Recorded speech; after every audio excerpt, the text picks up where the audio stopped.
when we feel like, no, I've done everything I possibly could do, we have no excuses, and we're still willing to not quite hit the mark, possibly look like a fool, fall on our face in front of a crowd of people. And we would rather do that than not give it our all and fail ahead of time. Man, that is a lesson worth teaching our kids. It's a lesson worth owning ourselves. Welcome to the Connect Method Parenting Podcast, where correction is out, connection is in, and your kids want to listen to you.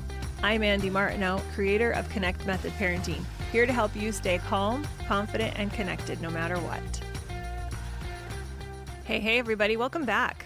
I am so excited to talk to you today. I want to jump right in to the topic that we're talking about today, which is what happens when things don't work out. I know you were hoping I talk about this thrilling topic of disappointment and frustration and upset, all the emotions that come up when we are not having things work out our way, or our kids aren't feeling like things are working out the way they want to be working out. So you're welcome. You're welcome. No, I'm just kidding. I know that this is not a topic that we look forward to talking about, but it is a topic that's really important because when things don't work out, we need to know what to do. And it starts with ourselves. Like, what do I do when things don't work out? What do I help my kids do when they feel as though they have given it their all and their all hasn't worked out the way that they wanted it to? So trust me, you're going to want to stick with me till the end, because realizing the importance of all the times when things don't work out and what to do about it when you've tried your hardest, when you've given it your all and still it doesn't work out. That is one of the things that I feel makes the difference between living the life we want and living a life that is below what we want, that where we're not getting the results we want, or our kids are falling short and we want them to fulfill their potential and hit the dreams and the goals and the aspirations they have for themselves. But I know for me, and I'd love you to think of your own example right now. For me, there are so many times where I worked my tail off and things still didn't seem to work out in the moment. Chores, back in the day, that was a struggle, big time struggle, bedtime, laundry, meals, my physical fitness, my weight, especially after having 6 kids. I mean, that took a toll on my body. And there were times where I felt like I had given it my all, eating the right thing, worked out, and still, just didn't work out. And recently, I know I've talked about this. I believe I talked about it on another podcast episode recently. Me learning to drive on the left-hand side of the road has been kicking my butt. It's been so much harder than I thought it was going to be. And I'll talk about it later. But it's really fascinating what happens to our brains when we feel as though we are giving it our all, and that all doesn't equate to the outcome that we want, that we need. And it's so important that we get this for ourselves so that we can distill it to our kids, so we can teach it to our kids. If we don't get it ourselves, we will not be able to teach it to them. We can say things to them like, it doesn't matter what happens. The outcome doesn't matter. It's just about the effort you put in. But if you don't know this in your soul, if you haven't experienced that and come out the other side and really not just survive the experience of not getting what you want, but feel as though it has been an important catalyst to you becoming a better version of yourself, you're not going to be able to teach that to them. So yeah, that's what we're going to talk about today. We're going to talk about why it's so hard, why it's so frustrating for ourselves and our kids when things don't work out, and why, as parents especially, I've done this myself, I've seen it with parents I've worked with, where they want their kids to go all in on something, and when their child doesn't get it, what they don't want their child to get out of that experience is that it's not worth trying, or that it wasn't worth it. It's not what we want. We want our kids to go all in. We want them to not quit, to not be deterred by not getting what they want, because we can see from our perspective that if they just kept going after the thing, if they continued to have focus towards excellence and effort and trying to get what they were wanting to achieve, they were going to get it. Even if they didn't get the thing, they were going to become better people. And we don't want our kids to quit. But man alive, have you been up against something yourself where you felt like you gave it everything you had and it didn't work out and you felt like you wanted to quit?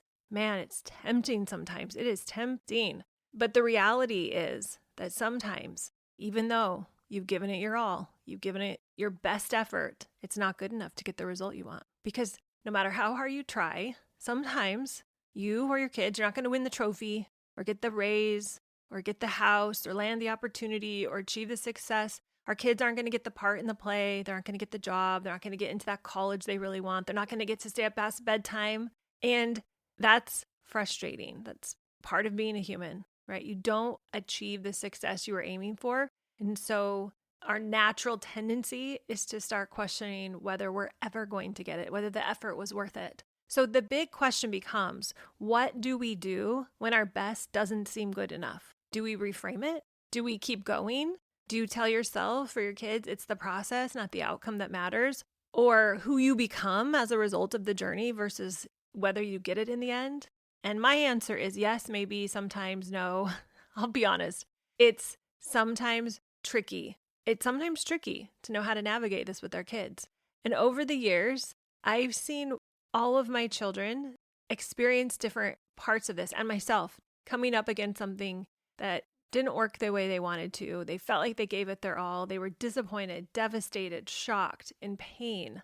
Things didn't turn out the way they wanted to. And this has been everything from running a race, an 800, what is it called? Yard meter. I don't know what it's called. Sorry. This is my son, Hiram. He ran this race. It was his senior year in high school. And I can't remember all the specifics. He knew he wasn't going to win it, but he wanted to do it. I was so proud of him. And it was a state qualifying track meet. It wasn't cross country. He did do cross country, but this was in the track meet for the state qualifying race. So he could possibly go to the state meet, which he didn't think he was going to go to, but he wanted to run this race. He wanted to give it his all and go out as a senior doing every last thing he possibly could do for this sport he had fallen in love with. And so we're sitting up in the stands and he's running this race and I'm so proud of him. But as the race continues, he gets further and further and further behind until he's quite a bit behind. I can't remember if it was a half a lap. It was enough that, it was obvious that he was behind and there were people, the bleachers were full because this was a state qualifying meet. That's the right word for it. Forgive me if I'm using the wrong terminology. I'm not the best track mom, I guess you could say. I don't know all the terms. Better gymnastics mom. I just know that sport better. But anyway, so we're sitting up in the stand and there are probably thousands of people and he doesn't even get close. And the heartache I felt for him was real, but also I was so proud because even though he came in last, he was thoroughly proud of himself for running the race, for giving it his all. And this happens over and over again. And we get to have these opportunities where we give it our all. And regardless of the outcome, we can celebrate the effort and the growth. And he was such a good example of that day. But, there's been times in his life and the life of my other kids where, they've given it their all. And in the moment, it's hard to see the benefit of going for it when they missed the outcome so much. They didn't pass the driver's test. They didn't get the part in the school play. They didn't get into the college they wanted. They were rejected by friends. They were struggling with feeling good enough. And it's been one of the hardest things as a mother to witness, but also one of the most amazing things when my kids fail and instead of being defined by it, use it as a catalyst to further growth. So amazing. It's so hard and so devastating and so inspiring when they get to the other side of it. And, when I've seen some of my kids really struggle, my instincts are to make it better and to try to, smooth it over. And there's nothing I can do. I just have to let them have their experience. And it's hard to watch your kids failing or not meeting the expectations they had for themselves. And we don't want them to quit. We don't want them to feel defeated. And here's what I've learned for myself and what I try to teach my children, that even if it's unfair, even when it seems like you've done your best, but it's not enough, there is something so valuable in showing up and giving it everything you've got. So let me say that again. When a human being realizes that doing their best, even when it doesn't lead to the result that they'd hoped for, is 100% worth it, that is when life really opens up to them. When they realize, oh, it was still 100% worth it. It was still satisfying. It was still important. And they feel as though they won. When we realize that it was never about the result, it was about who we became as a result of the process. As we experience and appreciate and celebrate the internal growth that happens when we go all in, man, like nothing can stop us. I mean, when we are willing to give it our all, come up with every possible idea we can come up with, we can give all the energy we can possibly muster up, and we do that. So we don't have any excuse at the end. We can't blame anybody. We can't blame ourselves. We can't say, oh, I didn't have enough time, or I didn't give it my all, or I didn't, have the training. Or when we feel like, no, I've done everything I possibly could do, we have no excuses, and we're still willing to not quite hit the mark, possibly look like a fool, fall on our face in front of a crowd of people. And we would rather do that than not give it our all and fail ahead of time. Man, that is a lesson worth teaching our kids. It's a lesson worth owning ourselves, because getting that, it's life-changing. I know that sounds so cliche, but it's life-changing to not be willing to fail ahead of time. And when I say fail ahead of time, what I mean is when we don't quite give it our all, because then we have an excuse or a reason why we didn't win. So if my son, who I was telling you about the race, had said, but, it's because I was wearing the wrong shoes, or because I didn't, I missed the last few weeks of practice, or there was some reason that he had hedged his bet so that he had a reason to fall back on if he didn't do well. A lot of us do that. It's failing ahead of time. But if you say, no, I went to every practice, I gave it my all, I warmed up the best I knew how, I had the shoes that I was comfortable running that race in, I was hydrated, I was well rested, and I still didn't get the result I wanted. That's when our kids become unstoppable. When they realize that they are getting something way more important than the part in the play, than the soccer goal, than the winning, end finish line, the getting in the first place, or the entrance into their selected university. They're getting the growth and the resilience and the increased capacity. When they realize that, the truth is that that's what they get when they put in 100% effort, not the result that they get. That's not the best part. It's the effort, it's the growth, it's the resilience. When someone completes a marathon, or let's say makes $1 million, or goes on the dream trip, it's not the moment they finish the race, or they go on the trip, or they look in their bank account that has the lasting, that the feeling of success. It's the experience of getting there, not once they've gotten there. I've talked to so many people who had told me years ago, if I have this much money in the bank, or if I do this thing at work, or have this kind of house, then I'm going to feel so satisfied. But then they get there and it's still not enough. And now they need a bigger house, or more money in the bank, or more of a dream vacation, or a better car, or whatever it is. And they're looking for the satisfaction, for the fulfillment that comes by getting the next thing. They aren't getting that it's the process. It's the process that really is where the enjoyment and the satisfaction are. Not too long ago, I was watching this documentary about golf. I'm not a golfer. I've gone to the golfing range once on a really bad date one time, where I swung a few times with the golf clubs, but I'm not a golfer. I don't know much about golf, but we were watching this documentary on Netflix called Full Swing, and I highly recommend it, even if you're not into golf, because what it really is a story of is watching humans live life, especially humans who are going all in on something. And I love the name of the series, Full Swing, leaving nothing on the table, not half swing, not quarter swing, full swing. I love that imagery of I'm going to try my hardest and I'm going to swing this club at the ball and try my best all in. And it was definitely a documentary where it talked about that in and through the lives of these golfers. So it was really interesting for me to understand a little bit more about how professional golf works. So PGA is what they were following. These golfers were in the PGA Pro Tournament, I think is what it's called. And most PGA Tour players never win a tournament. Isn't that wild? They never win a tournament. In fact, only 10 to 15% of all players ever win a tournament in their career. And most players who win only win once in their entire career. And the average PGA career span of a player is 10 to 15 years, but it could be up to 40 years. And so let's say it's 10 to 15 years. That means on average, they're playing 20 to 25 events per season is what I researched. That's on average about what a typical pro player plays every season. And they're doing this for 10 to 15 years. So over a 10-year career, they'd play 200 events, and most will never even win once. Isn't that crazy? So they have to want to win, but they also have to be okay to never win. And they can't put all their success on winning because most will never win a single tournament. And I sat back and I watched this and I thought, wow, this is such a great example of the growth and the emotional resilience that happens regardless of winning. They're not winning. Most of them will never win.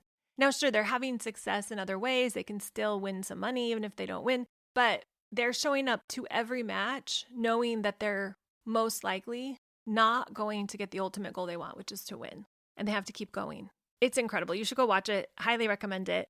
And if you watch it, the way I recommend watching it is just through the lens of fascination around how different people choose to motivate them to feel satisfaction, to decide what success means, to feel fulfilled even if they never win at the game that they're after. I mean, it's a fascinating study in what happens when your best doesn't work, when your best doesn't work or it isn't enough, when you don't measure up, when you don't get first place. And that's what we're talking about today. So anyways, so fascinating. So go check it out. So how do we teach our kids this? And again, it goes back to how we live. We can't just say it, but we have to be it. We have to be a living example of this. Otherwise, it won't land. You'll have the words to say, but you won't be an example and it's going to fall short. Now, back to my story about driving on the left-hand side of the road. I was really curious with myself after I had kind of an epic fail. I didn't hurt the car. Nothing happened, but it just was clear that I couldn't spatially keep the car in the center of the lane. And we were in these tiny little roads weaving through their beautiful mountains with no shoulder, which was very different than the roads in the US for the most part that I'm used to driving. And then I'm driving on the opposite side and I'm sitting on the the opposite side of the car, and I was just all out of sorts. So I pull over and I have my husband drive, and since then I have to say I have become quite a good driver on the left-hand side of the road. But it was probably been in New Zealand 6 weeks or something at this point when I'm recording this, and I had only driven I'd driven one time before to the grocery store before I had my disastrous event, and I did okay, but it was pretty chill and the roads were big and we were in a little town, so not a lot of traffic. Then we get in this highway road, and I swear they have really liberal speed limits here. It's all in kilometers, so I don't even know how to translate it, but it seems really fast. So there were cars behind me they're backing up behind me, and I was not doing well. And anyway, so I pull over. And this was maybe week 2 that we were here, this happened. And for the next 2 weeks, I just didn't drive. And that was really weird because I drive all of the time. I'd been looking forward to driving. We have been in Europe for a couple of months, and so I didn't drive there. So I'd been really looking forward to coming to New Zealand where I could drive. But because of this event, I didn't drive. And I was thinking to myself, I just think I'm not going to be able to hack it. I'm not going to be able to do it. I gave it my best and it didn't work. And I'm just going to have a little pity party about that and feel bad about myself. So I did for about a week. And I was very consciously going through this for the most part. It took about 24 hours for me to get conscious about how sad I was and what's the word? Overly dramatic and indulgent in the emotions. I came to that realization about within a day. But then it still took me, a week to decide that this was something I wanted to master. So in that week time, what I noticed, maybe it was 2 weeks, was figuring it out, baby steps towards figuring out how to drive. So in that time, I was trying to, a couple things, trying to get up the courage to drive again, and also noticing how completely nervous I was when other people were driving. And I thought, that's so strange. Why am I so nervous when they're driving? And I had the realization that it was because I was so uncomfortable with it that I wasn't able to get comfortable with other people doing it. And this is, I think, the same thing that happens when we're trying to teach somebody or get comfortable with something that we ourselves are not comfortable with.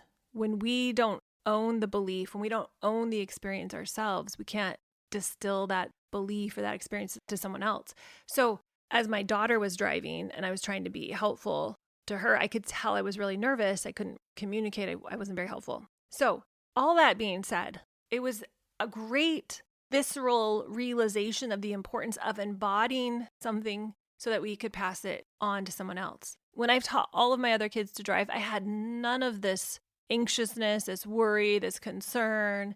I could tell my nervous system was taking over in the moment when I was, in the car with and she's 22, so she's not a new driver either, but she could drive the rental car. So she was driving and my husband was driving, and it would just make me nervous. And I thought, what is happening? What is happening right now? And it was because I didn't own it myself, that I wasn't comfortable with helping other people drive or feeling comfortable with them driving because I was so uncomfortable with myself. So all that being said, we got to embody the belief so that we can pass it on to our kids. So if you don't truly believe that failure is safe, if you don't believe that, not being enough or having something not work out is okay, it's going to be really hard to teach that to your children. There is something about creating safety in our own nervous system around something that then allows us to teach it to someone else. And with this belief of failure being okay, being helpful, being not a problem, going all in and not having one excuse we can fall back on for why we weren't able to do it,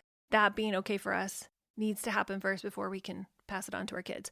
So here's the first question you need to ask yourself. And I want you to start by asking yourself this before you ever go and ask this to your child. So when your best doesn't seem good enough yet, I want you to ask yourself, what is your best? So think of something specific.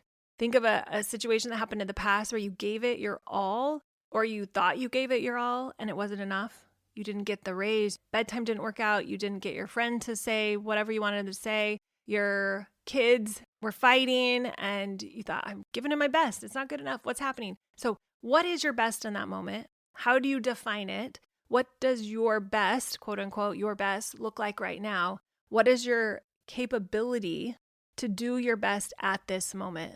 There's this belief in what you're capable of right now.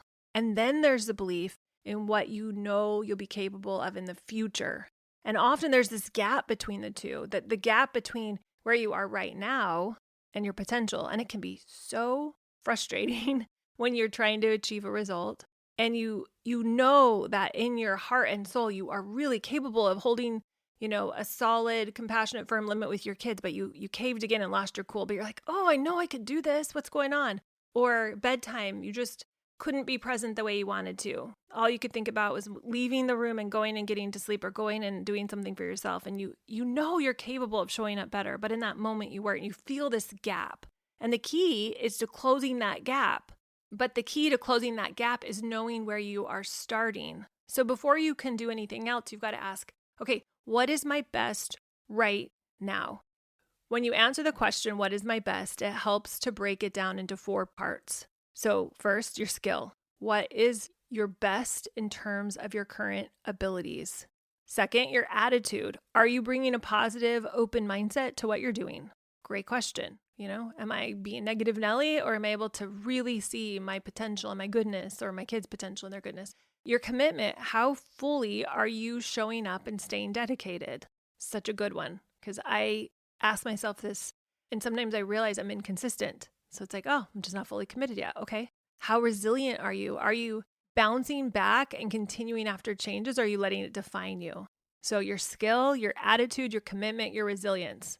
When you're asking yourself the question, what is my best right now? Or you could look back in that moment. What was my best? What was my skill level at? What was my attitude? What was my commitment? What was my resilience? Okay. I can see that I've been working on bedtime for 6 months.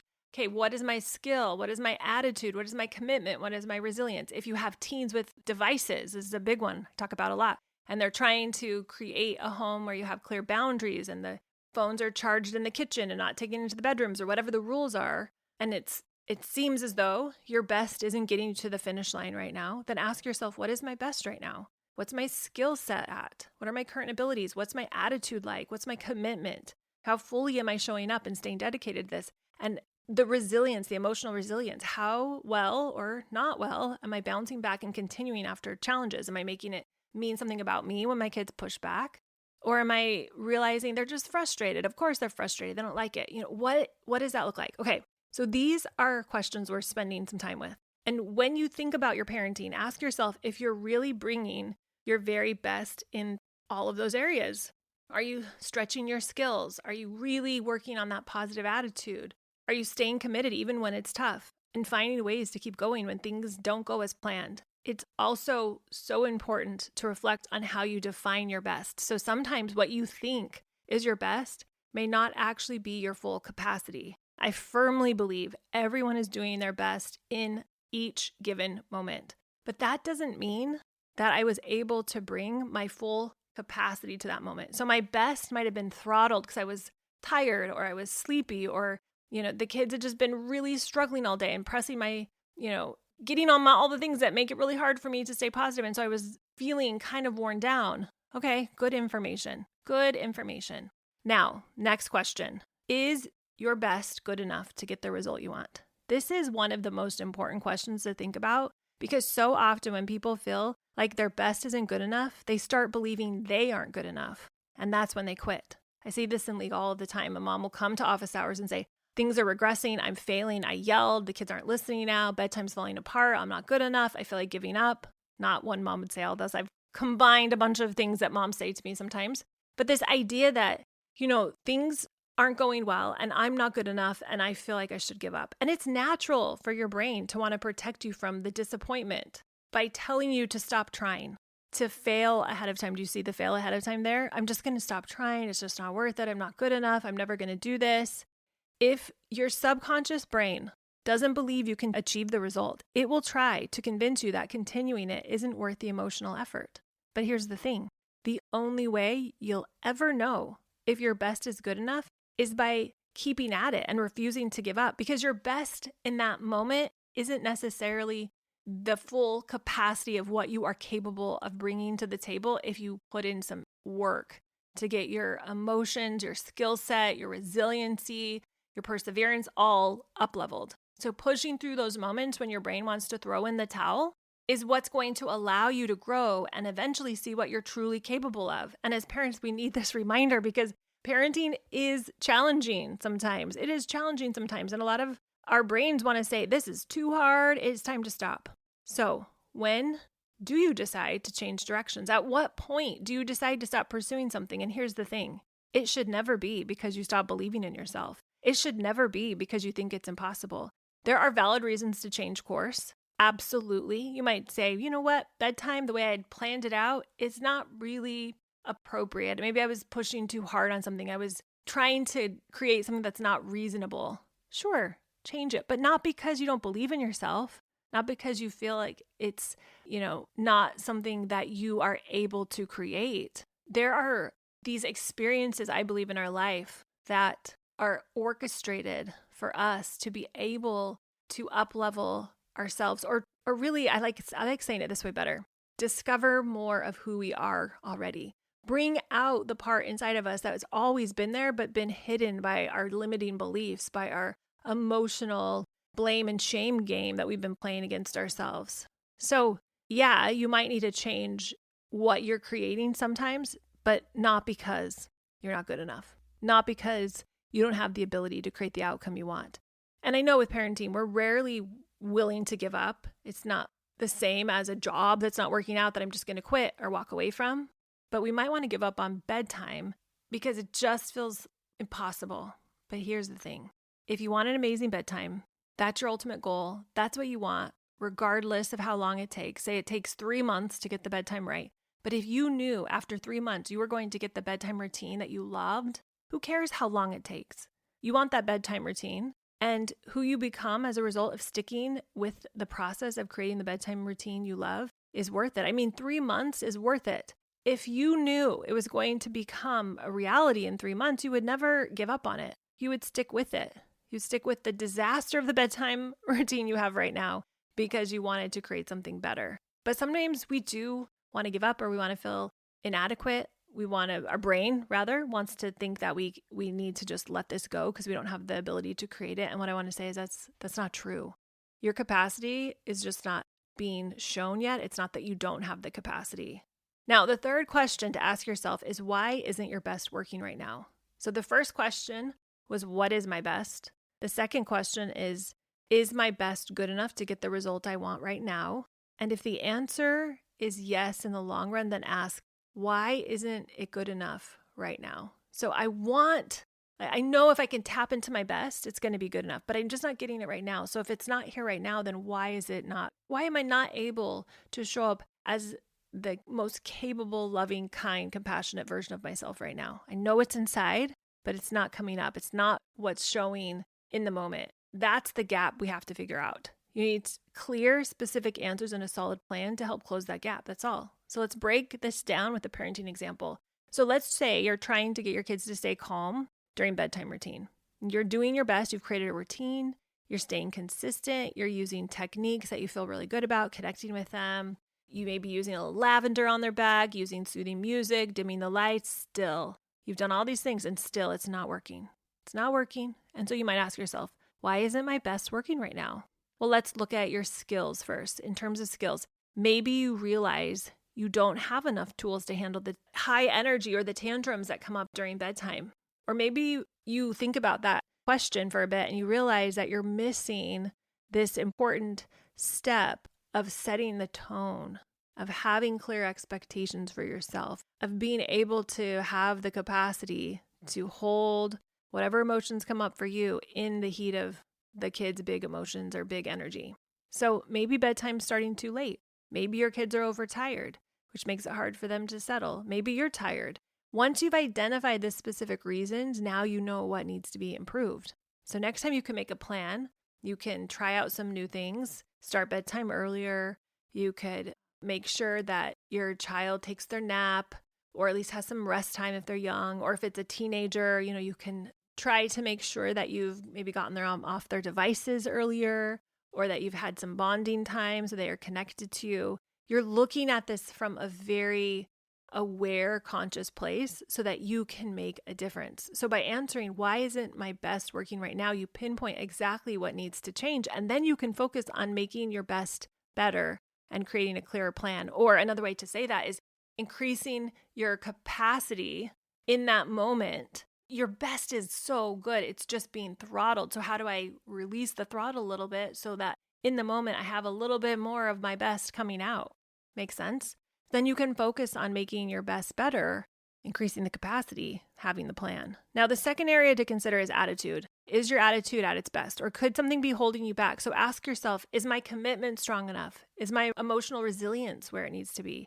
Sometimes it's not about skill, but about how you approach the situation. And if we're not coming from a place of good energy, if we're doubting ourselves, if we're criticizing maybe ourselves or our kids, that might be part of the reason your best isn't good enough yet in that moment to make the result or create the result you want. You're doing your best. It's just not at the capacity to create what you want. It's natural for your brain to work against you when you feel like things are getting hard. It's going to want you to doubt and criticize and give up and sabotage yourself and fail ahead of time. That's why having a plan for emotional resilience, commitment, and attitude, you guys, is so important. We need to be consciously fighting against those other instincts so that we can keep taking productive action. So for example, let's say you're working on being a more patient parent when your kids are having meltdowns, let's say. And your first thought might be, I'm trying my hardest, but it's not working. Maybe I should just give up and accept that this is never going to get any better. But here's the shift. Instead of deciding to quit, let's say you asked yourself, all right, Andy, I know I'm doing the best in the moment, but it's not good enough to get the result I want. How can I show up better? How do I close the gap so that my best becomes good enough to get the result I want? That's the key. Excellent doesn't come from deciding, well, that was my best and that's all I could do today, so c'est la vie. Excellent comes from loving yourself and what you were capable of doing today, and loving yourself enough to figure out how to bring more of your capacity to the surface next time. So how do you do that? First, don't judge yourself. Acknowledge that you've been doing your best in the moment, and then realize that doing your best in that moment doesn't represent the full capacity you have within you to show up in those moments. Your best in that moment was just a starting point to help you figure out how to bring out more of your capacity next time. It's this catalyst. So then when you come with so much compassion and love and you realize, oh, that was the best I could do in the moment, but I know I have more potential within me. I want to bring out even more compassion and more love and more capacity to hold the emotions that are coming up inside of me and my children in the moment. Then you can ask yourself, what needs to change to bring up that capacity? What steps do I need to take to close that gap between where I am now and where I want to be? And figuring out how to bring out more of your capacity so that next time you can reflect even more of who you truly are, more love, more compassion. It just takes discipline, resilience, and commitment to grow. That's where the true progress and excellence comes from. And the last question to ask yourself, and this is a big one, can you tolerate the journey to find out what you're capable of? This isn't an easy question. Sounds easy, but it's not. And I use the word tolerate because it can feel very tough. Parenting, like anything worth doing, is full of ups and downs. And some days it feels like a win, and other days feels like a failure. And I want you to think of it like a school year. You see each day, week, and semester unfold. In some of those moments, they feel amazing. You get straight A's, you're on the principal's list or the dean's list, right? It's like, yes, I made it. And then other semesters are frustrating. Things don't go as well. And as a parent, the real challenge is tolerating those hard moments, the tantrums, the struggles, the unmet expectations, and sticking with Connect Method parenting regardless. Asking yourself, how can I handle the discomfort that is coming up inside of me in a way I respect? And here's the next question. Can you enjoy the process? Because you all, it's not about tolerating. No, that's not going to be enough. If we're just enduring, it's not going to feel worth it in the long run. It's not. We're going to feel disappointed. We're going to feel frustrated. We're going to feel stuck. We're going to probably give up. So we've got to enjoy the journey. And I know that you're probably hearing me say that and think that is one of the most cliche things you could say. But can you see that mistakes aren't hurting you, but rather helping you figure out more about yourself? Think about working on improving your child's bedtime routine. If it takes months to see real progress, can you enjoy the small wins along the way instead of just enduring the failures? If you want to increase your capacity in the moment to be the parent you want to be, then you can't just keep showing up, doing your best, tolerating the failure, because you're going to feel stuck. You're going to feel frustrated. You're going to feel bothered by the kids' off-track behavior. It's going to be an eternal tug of war, an eternal battle of wills, meltdowns, and homework resistance. If you want to increase your capacity in the moment so that you can be the parent that you want to be, the parent that handles things with more emotional grace and compassion and love and acceptance, then every time things don't go well, you have to ask yourself, why wasn't my best in that moment, which it was your best for that moment, but why wasn't it enough to get me the results I wanted? If you don't figure that out, you're going to end up spinning your wheels. You're going to feel burnt out and frustrated, and nothing's going to change. So first you have to honor that was my best in the moment, and I love me, and I love who I was trying to be, and I love that was my best, and I just honor and respect that. And I know that I'm going to need to increase my capacity next time. I want more of my goodness to come out. So I want to see different results, and I'm going to need to adjust my actions. And that gap might be your skills, your attitude, your commitment, your resilience, whatever it is, identifying and solving for the gap is what's going to move you forward, because when your actions change, your results follow. If you start showing up to the tantrums in a compassionate way, I promise you, things will begin to shift. If you set limits from a place of firmness, but also so much love and understanding and compassion, your kids are going to feel that. Their mirror neurons are going to pick up on it, and things will start to change. Yeah, I have things you can say. I have a whole way that you can interact with them that I love to teach parents, but none of it will work without this. And so often, once we get this dialed in, you need a lot less of my scripts to tell you what to do. Now, here's a big question. I want you to consider, can you enjoy the journey of parenting and self-growth even if you never reach the ultimate, quote unquote, perfect ending result that you're aiming for? If your house never stays clean, the chores are always a work in progress, bedtime is a little bit bumpy, let's say that's the way it is for a while, can you still have so much fun? Enjoy the process, love the process.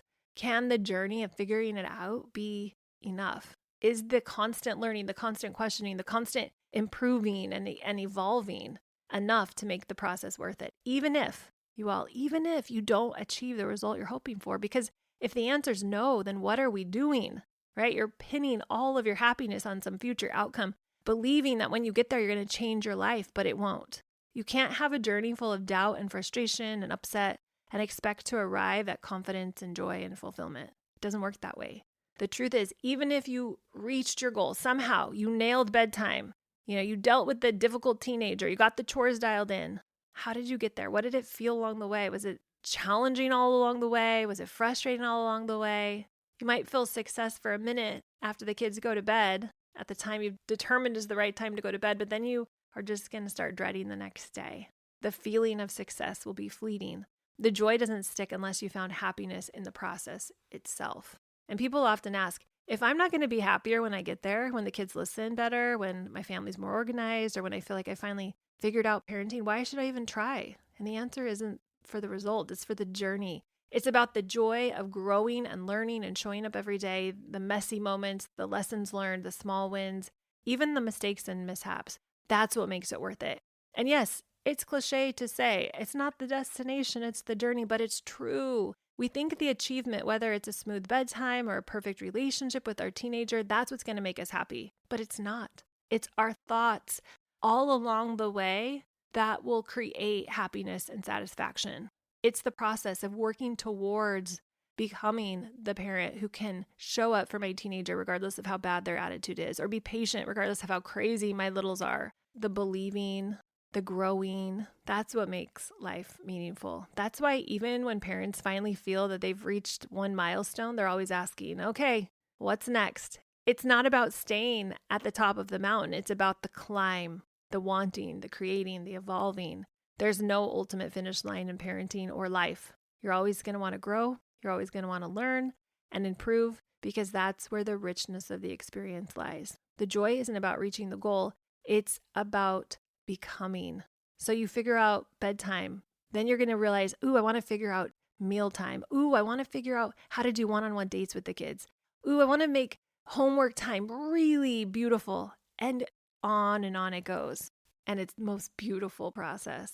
So what's the point of going for something big, having this beautiful, rich, joyful parenting goal? Why do I encourage parents to aim for these beautiful goals? Because I believe that the ultimate purpose in life isn't just about achieving something. It's about giving your whole heart to the process of trying. That's such an important distinction. A successful life isn't measured by checking off goals. It's about having a dream and pursuing it fully. Now, don't get me wrong. Achieving goals is so fun. Getting that chore system figured out and having it work for months on end, that is delightful. I'm all for hitting milestones. I'm all for celebrating when we hit milestones. But that's not the deeper purpose. The real purpose is in discovering what you truly want and seeing what you're capable of and working towards it. It's about who you become in the process. And especially parenting, who we become in the process of parenting is remarkable. It's remarkable what is possible for us. And that's why I'm so passionate about encouraging parents to set big, ambitious parenting and life goals, because it's the difference between change and transformation. So with small, manageable goals, you can improve bit by bit. You can make minor changes. You can adjust a little bit. You can see some progress, and that's fine. That is so fine. I love the idea of tweaking a habit here or there, making little improvements. But when you set an impossible goal, something so big that it feels out of reach, where failure almost feels certain, it forces you to transform. It's no longer just about what you do. It's about who you're becoming. To even consider going after a goal that feels so far beyond your current reality, you have to change how you think, how you show up, and who you believe you can be. And that I believe is the true calling of life. It's about deciding who you want to be, not based on your past mistakes, so not based on how parenting went yesterday or last year, but based on what you want to create in the future. It's about imagining who you could become and letting that vision guide you instead of letting your past or society's expectations or your kids' behavior define you. The journey isn't about doing, it's about becoming. And that, you all, that is where it feels so good, so satisfying, so almost magical. It's so much easier to stick with what's comfortable. I get this. to aim for the small, realistic goals, to avoid setting your hopes too high. I've done this for years, and I believe that the only reason we do this is because we're afraid of what a failure, if we set our goals too big, will mean about us. But here's the thing. Your failure doesn't have to define you. Your failures can actually create you. You get to decide what failure means about you. And I've decided that failure is just another step on the path to success. That failure is the way to success, not the accidental backup plan. It's, oh no, we fail so that we can succeed. So if you try a new parenting strategy and it doesn't work, or if your efforts to connect with your child seem to fall flat, you get to choose how you want to interpret that moment. Will you define it from where you are now and conclude that you're not capable? Or will you define it from a future where you've already succeeded, where this failure is just a stepping stone? And if you define your failure by your current reality, it's easy to think, I'm just not cut out for this. I'm not going to figure this out. You're looking at what you can do right now and letting it limit you. This is defining yourself by your past. And so you might say something like, I've never been great at this. I've tried so many times, it hasn't worked. And then you make that mean you're not capable of reaching this dream outcome, of having this amazing relationship with your teenager. But if you define your failure from the perspective of your future success, everything shifts. You say, well, this didn't work today, but it's just a lesson I needed to learn. You see your failures as temporary and necessary for growth rather than proof that your goal isn't possible. You don't let anything stop you from creating that relationship you want with your teenager, or the bedtime routine that feels so good that when you leave their room, you just think, oh, I just love spending that time with them. I love what we're creating together. The key is letting your future success guide how you interpret failure. So instead of making failure mean you're not good enough, let it remind you that you're simply not there yet. So yeah, you're showing up the best you can right now, but because you're not fully tapping into your capacity yet, it's not enough to create this new result. And that's okay. So your best just isn't good enough yet to create the result you want. The next step is figuring out why that's the case. What's getting in the gap? What's throttling more of your goodness from coming out? And then closing the gap. What do you need to improve? Maybe it's a skill or an attitude or a strategy. And that's where your power lies, in defining failure as part of the process, not the end of it. So when things don't go planned, ask yourself, what am I going to make this mean? How can I use this to grow? And what's my plan to close the gap between where I am and where I want to be? All right, you all, that's what I have for you. Hope you have a wonderful rest of your day, and I'll talk to you guys very soon. Bye.